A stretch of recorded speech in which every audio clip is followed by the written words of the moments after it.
Imagine करिए एक दिन आप सुबह उठ के पैरट का केज खोलते हो और केज के बॉटम पर आपको हर जगह पैरट के फेदर्स दिखते हैं। आपका पैरट जो कभी full of life, full of colour था, उसकी बॉडी पे हर जगह बॉल्ड पैचेस दिखते हैं या फेदर्स उखड़ने के निशान दिखते हैं, कुछ इस बर्ड के जैसे। आपको समझ नहीं आता कि ये बीमारी है, ये स्ट्रेस है या इससे बढ़कर भी कोई दूसरी चीज। मेरा नाम है शेख तनवीर और आज की वीडियो में मैं आपको बताऊंगा फेदर प्लकिंग के 5 बड़े रीजन और इससे भी इंपॉर्टेंट फेदर प्लकिंग को किस तरीके से रोका जाए और साथ साथ सबसे इंपॉर्टेंट इसके सॉल्यूशन बताऊंगा, जो सॉल्यूशन यूज करके बहुत सारे पेट पेरेंट्स ने अपने पैरट को फेदर प्लकिंग से बचाया है।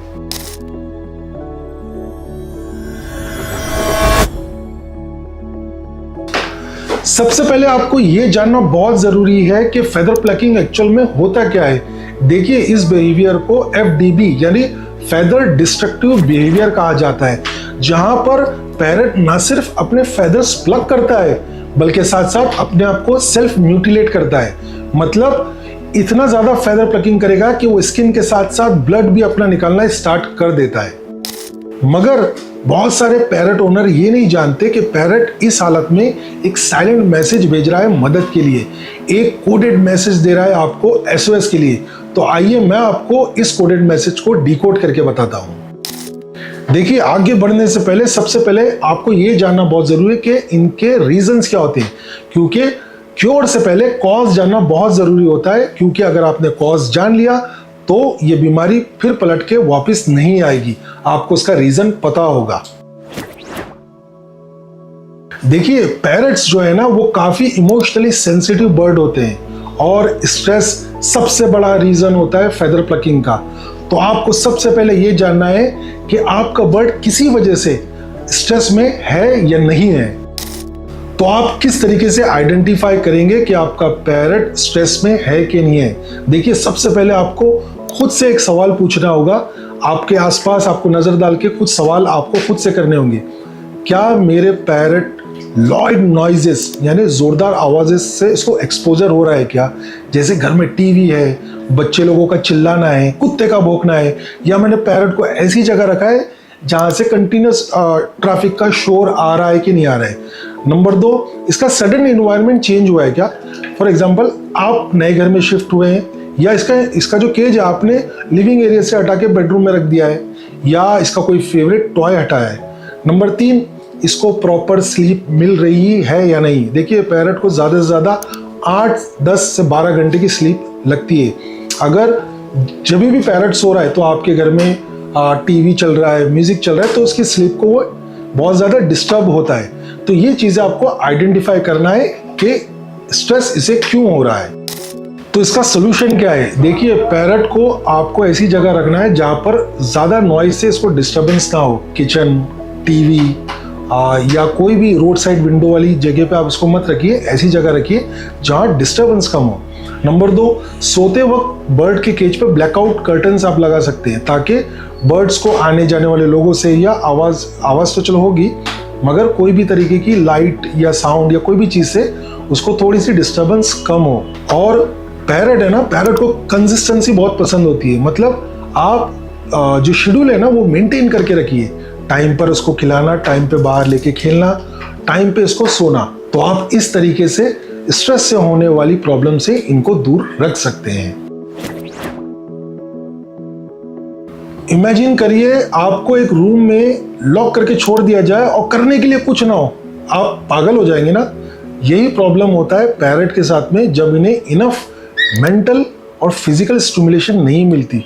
देखिए, ये पैरट के दिमागों को, इनकी जो इंटेलिजेंस लेवल है उनको इंगेज करके ना रखा जाए ना, तो ये डिस्ट्रक्टिव बिहेवियर की तरफ चले जाते हैं, जिसका मतलब इन्हें तोड़ने और काटने की आदत लगती है। तो इसका सोल्यूशन क्या है?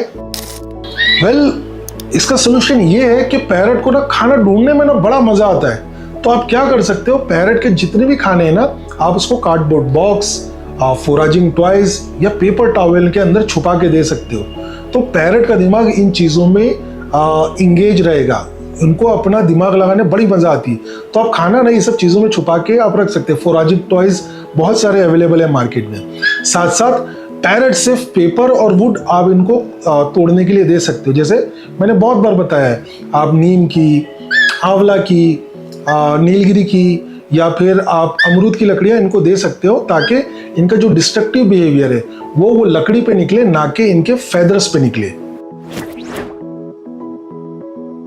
पैरेट की डाइट के बारे में एक सिंपल सा यूनिवर्सल रूल है, bad diet is equal to bad feathers. अगर आपका बर्ड सिर्फ सीड्स खा खा कर जिंदा है, या आप उसको सिर्फ सीड खिला रहे हो और उसको डेली का नरिशमेंट नहीं मिल रहा है, जैसे फ्रूट्स हो गया, वेजीज हो गई या दूसरी जो भी हेल्थी चीजें, तो उसका डायरेक्टली असर पड़ता है पैरेट के फेदर्स पे। और सही नरिशमेंट ना मिलने की वजह से इन पैरेट्स के जो फेदर्स है वो ब्रिटल, मतलब टूटे फटे और कटे पटे लगते हैं। और जब बर्ड के फेदर ऐसे होते हैं ना, तो पैरेट को खुद अर्ज होती है, उसका खुद ही मूड होता है कि मैं मेरे जो कटे पटे टेढ़े मेढ़े फेदर हैं इनको तोड़ के निकाल लूं। तो नरिशमेंट की वजह से भी ये अपने फेदर्स को उखाड़ना स्टार्ट करते हैं। पैरेट्स को सीजनल फ्रूट के साथ साथ आपको वेजेस भी देनी होगी, जैसे पम्पकिन, बीटरूट और साथ साथ कैप्सिकम, बहुत सारी चीजें। उसके साथ साथ आपको ओमेगा 3 के सोर्स भी आपको देना होगा, जैसे फ्लैक्स सीड्स, आलमंड, और कैल्शियम के लिए कटलवुड। बट ये जो तीनों चीजें थी मॉडरेशन में आपको देना होगा। और एक बात ध्यान रखना, घर की बनी हुई कोई चीज आपको नहीं देना है। एनीथिंग विच कंटेन सॉल्ट और spices can lead directly to their feather condition. इनके फेदर कंडीशन खराब हो जाएंगे। अगला रीजन हो सकता है या तो ये बर्ड्स को माइट्स, फंगल इन्फेक्शन या बैक्टीरिया है। देखिए कभी कभार जब ये तीनों चीजें जब होती है ना, तो बर्ड को अर्ज होती है खुजली करने की, इचिंग होती है। ठीक है, आपको पता है हम लोग को भी जब अर्ज होती है तो हम लोग रोक नहीं पाते। उसी तरीके से ये तीनों रीजन की वजह से बर्ड अपनी इचिंग को रोक नहीं पाता, और इचिंग जब स्टार्ट होती है वो लीड करती है फेदर प्लकिंग के लिए। वैसे तो ऐसी सिचुएशन में आपको एक एवियन वेट को कंसल्ट करना चाहिए, मगर जैसा कि मैंने लास्ट वीडियो में बताया, इंडिया में वेटरनरी डिग्री के अंदर उनके सिलेबस के अंदर बर्ड्स और पैरेट के ऊपर पढ़ाया ही नहीं जाता, तो एवियन वेट कैसे बनेंगे लोग? आपको देखना है तो ये वीडियो जाके आप चेक करके डिटेल में देख लीजिए। इसके लिए आपको एक्चुअल में ब्लड टेस्ट कराना होता है कि इसके अंदर कोई बैक्टीरियल या फंगल इन्फेक्शन है या नहीं है, और उसके बाद ही इसका इलाज किया जा सकता है।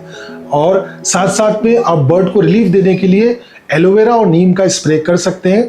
प्लीज कोई भी चीज आप बाहर से मत मंगाइए, क्योंकि कोई भी अमेजोन पे मिलने वाली चीज, ये जो एलोवेरा स्प्रे या नीम स्प्रे, ये कोई सर्टिफाइड कहीं से होती नहीं, ये लोग घर में बना के देते हैं। इसको आप घर में किस तरीके से बना सकते हैं, मैंने एक वीडियो बनाया हुआ था, ये रहा उसका थंबनेल, आप जाके जरूर चेक करें। अगर आप एक पैरेट के पेरेंट है ना, तो आपको इसकी एज पता ही होगी, और आपको ये भी जानना जरूरी है कि आपके पैरेट का जो स्पीसीज है उसकी अडल्टहुड कब आती है, ब्रीडिंग की एज कब आती है। क्योंकि जब ये बर्ड की ब्रीडिंग की एज आती है तो इनके हार्मोन्स की वजह से ये काफ़ी ज़्यादा मूडी हो जाते हैं। काफ़ी ज़्यादा मूडी होने की वजह से ये बेचैन होने लगते हैं और ओवर प्रीनिंग करते हैं, अपने आप को बार बार सफाई करने लगते हैं, और यही चीज़ लीड करती है फेदर प्लकिंग में। तो इन बर्ड्स जब ब्रीडिंग एज आ जाती है या ओवर प्रीनिंग होती है, तो हमें ऐसी सिचुएशन में क्या करना चाहिए?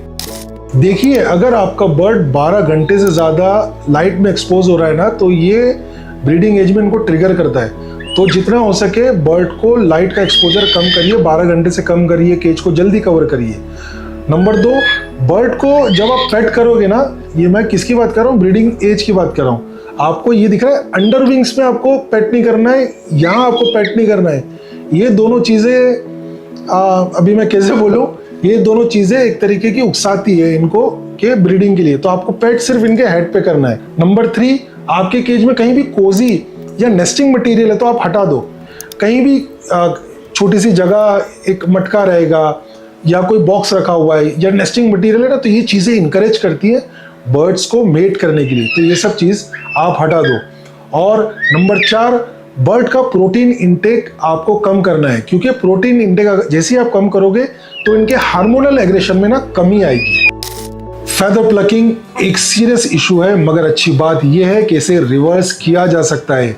आप अपने बर्ड को पहले जैसा कर सकते हो, मगर शर्त यह है कि सही नॉलेज, सही केयर, पेशेंस और बहुत सारा प्यार। और आपको एक्शन आज से लेना होगा, आपको फेदर प्लकिंग के इशू को आज से एड्रेस करना होगा। वीडियो को लाइक करिए और शेयर करिए उन बर्ड्स लवर को जिनको है ऐसे इंफॉर्मेशन की जरूरत। सब्सक्राइब करिए ऐसे पैरट टिप्स के लिए और आइए मिलके बनाते हैं अपने पैरट्स को हैप्पी और हेल्दी।